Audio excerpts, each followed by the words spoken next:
Hello students, welcome to this video lecture where we will be discussing the question number 106 of NEET 2017 question paper.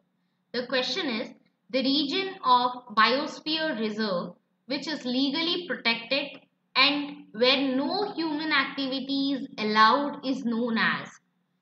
Four options given are core zone, buffer zone, transition zone, and the fourth one is restoration zone.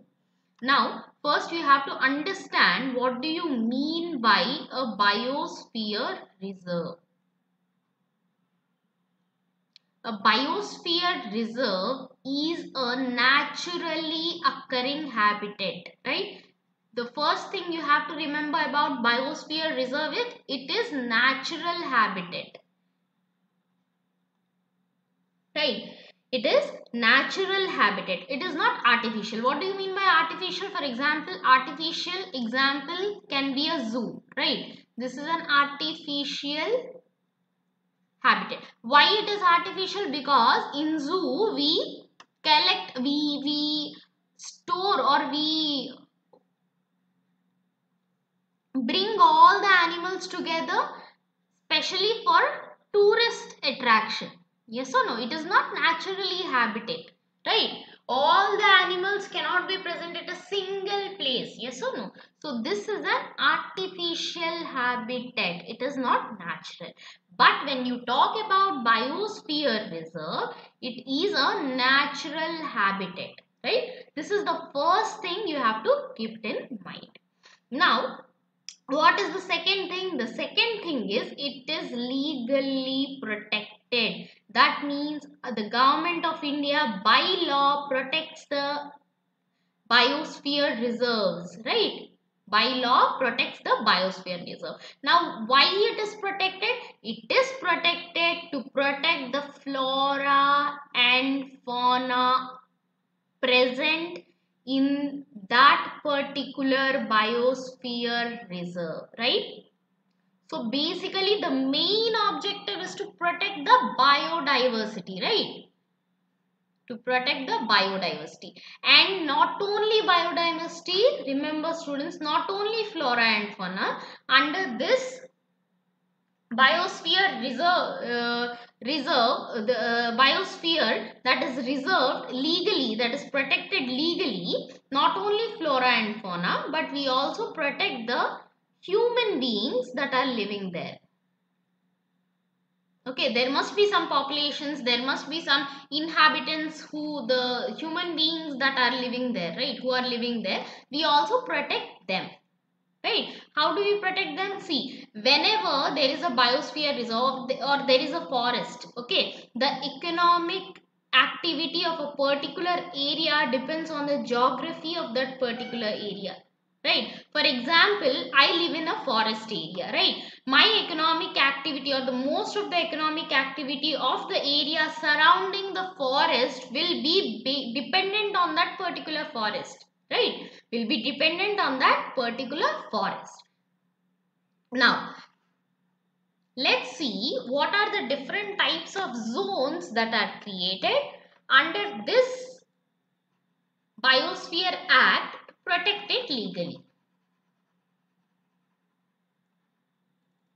Okay, this biosphere is divided into 3 zones. How many zones? 3 zones, not 4 zones, right? 3 zones. What are those 3 zones? The first one is core zone.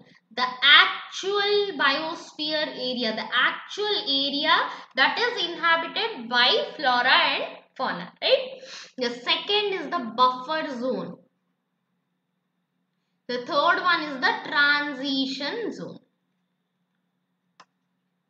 So, easily you can eliminate the fourth option because there is nothing called as restoration zone, right? So, core zone, this is just given to confuse you, right? These three are the main zones. The core zone, which is the actual zone where flora and fauna are present. The second zone is the buffer zone. The third zone is the transition zone. Now, why we have divided this based on some criteria, right? What is that criteria? The core zone, because the actual flora and fauna is present in this core zone, there is no human activity allowed here. Absolutely no human activity is allowed here. Why? Because our aim is to protect the biodiversity, isn't it? Our aim is to protect the biodiversity. How will you protect the biodiversity? Only when you limit the human activity, only when you stop the human activity at that particular place, then only you can protect that particular biodiversity, that particular environment, habitat, right? That is the reason why in the core zone, where the actual flora and fauna present, there is no human activity allowed. Absolutely no human activity. So our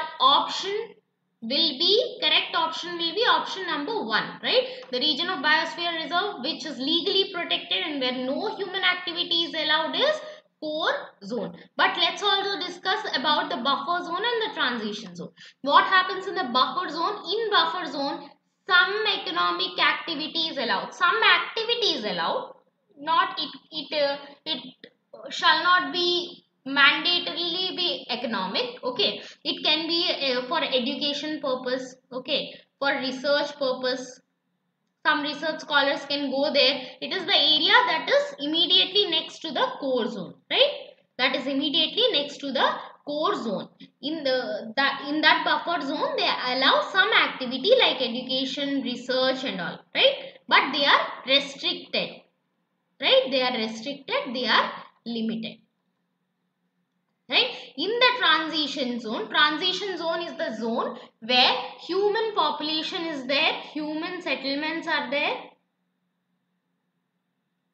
right? Human population, human settlements are there, and these human settlements are dependent on this biosphere or on this forest or on this core zone for their economic activity, right? So in this legally protected framework where we protect the biosphere reserve, not only the flora and fauna but also these human settlements that are around this biosphere reserve are also protected.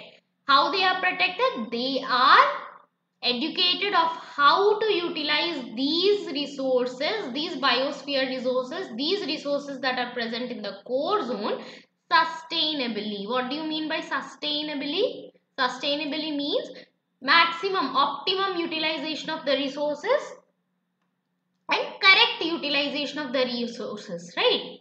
We have to keep it for the next generation as well, right? Without exploiting the resources, we have to use it to the optimum, to the fullest. That is sustainable usage, right? So these are the 3 zones. Hope you got the answer. Buffer zone is not the answer. Transition zone also cannot be the answer. The correct option is core zone. Thank you.